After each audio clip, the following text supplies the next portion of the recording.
Hello guys, today I do have the iPhone 17 and I'm going to tell you how to use the AI cleanup in your Photos application.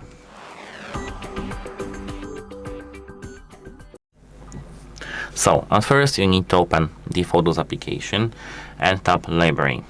Here you need to search for a photo that you can delete something from.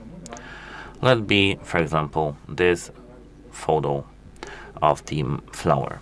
Tap here these three lines and now tap cleanup. Now as you can see, our cleanup is being prepared here, and we have to wait a moment because the AI works on the device itself.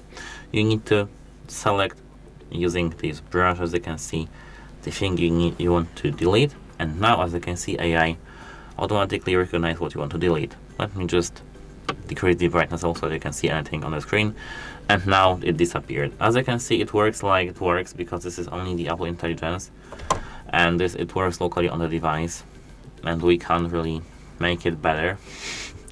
We can just count that it will be better in the future updates, but as you can see, by tapping on each object here which is highlighted, we can delete it from the photo. That's how it actually works. And that's it, how it helps you, and goodbye.